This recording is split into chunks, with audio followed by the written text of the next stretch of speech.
Hello, and welcome to Right Down the Line, a podcast from a teacher who has worked in both general education classrooms and special education classrooms and is working to build a more collaborative and supportive community for all students.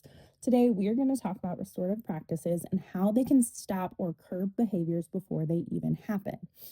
With this foundation of any classroom, making students feel as though they belong and are valued, we can combine the expertise from both sides of general education and special education to create that welcoming and safe classroom experience. But let's start with, what is restorative practice and why should it matter to classroom teachers?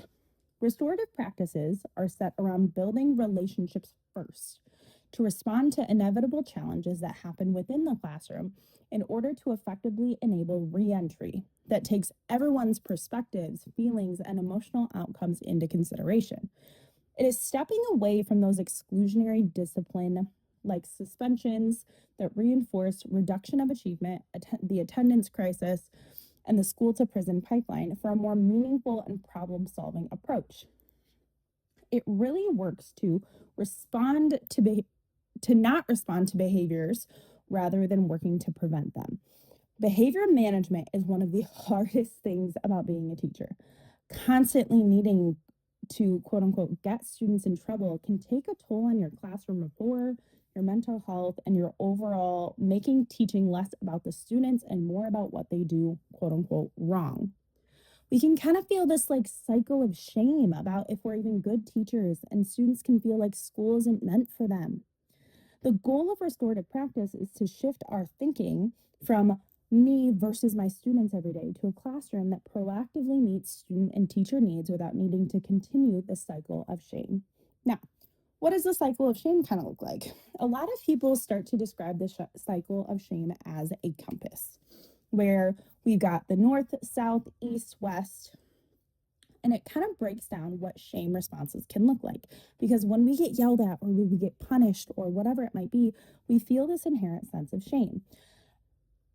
And this all includes responses that teachers have seen in the classroom before. So the north focuses on withdrawal, the east, attacking oneself, the S is avoidance, and the W is attacking others. Almost all behaviors that we see in a classroom can fall into one of these direction or poles, north, south, east, west poles.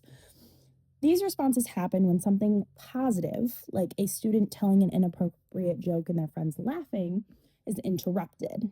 Keeping the direction that the response can go in mind when dealing with inappropriate behavior gives us a perspective and foresight to establish how to handle any particular situation.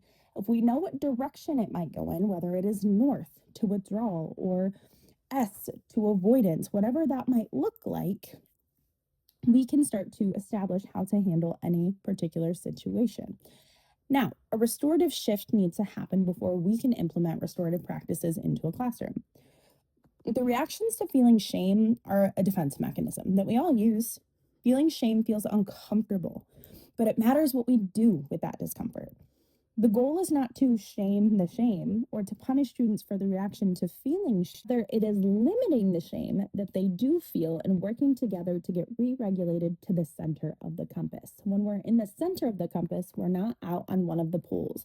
We're not north feeling withdrawal. We're not S or south and avoidant. We are not west attacking others. We are in the middle. We are feeling good and we are allowing for reintegration into the classroom. This all stems from building those relationships first. Correction and boundaries are far more successful when you respect the person asking them of you. When we have relationships with our students beyond knowing their hobbies or their last names, we can start to shift our response to behavior and maintain the high expectations we want to keep in our class.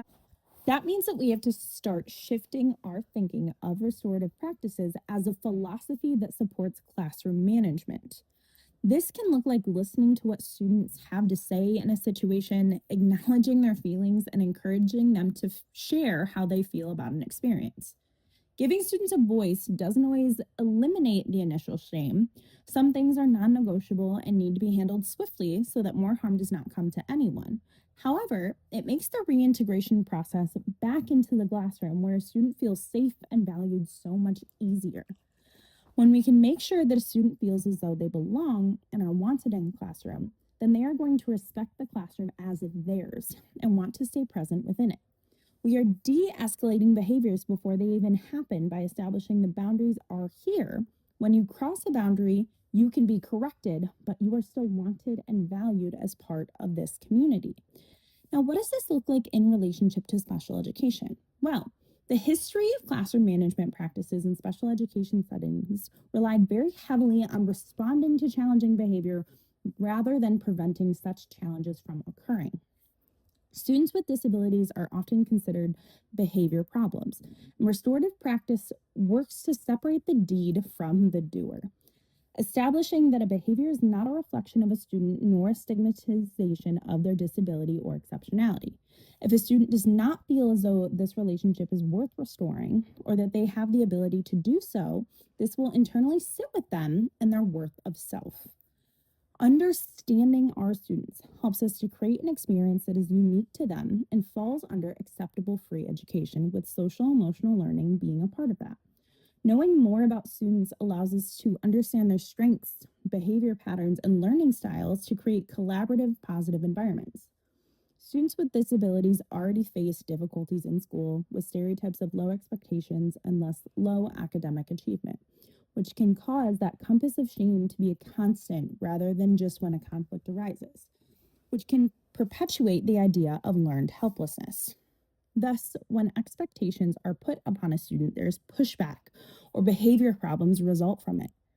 Establishing a relationship with a student who systematically have been told that they were born to fail, where expectations are high because we know that they are capable and positively reinforce these ideas, can dramatically shift the outcome when a behavior needs to be corrected from "I'm never doing anything again" to "I made a mistake and that's okay." With restorative practice, we create an opportunity for a student who is pushing developmentally appropriate boundaries to move beyond whatever pole of the compass they are on and shift back towards the middle. Now, of course, there's going to be possible setbacks. Shifting teacher mindsets from punishment to restorative practices can be quite a shift in teaching philosophies. Many teachers are resistant to anything that falls under the SEL for various reasons. Understanding that a student should be allowed to have opinions and feelings about a situation doesn't mean that the outcome will change. It just gives them a voice in the situation. We need to have more training and have an understanding that can, because half hearted attempts of restorative practices can go from punitive to restorative to punitive, and students are not sure what version of us they are going to get that day. It is just as much for the teachers as it is for the students. And getting everybody on board and having that shift is going to be very difficult. Holding students accountable in these situations, but not holding ourselves accountable, creates a really toxic power dynamic where students are supposed to be responsible for the feelings of adults. Not shifting our thinking as the adults in the room can create even harder power struggle and behavior problems for teachers to deal with. And when we treat students with disabilities as incapable or lowering our expectations for students with disabilities, because it sounds like social emotional learning, by making their day easier can be a significant setback for students. And they're learning because we are not seeing the full potential of the student, thus continuing the stereotypes we wish to avoid in the first place.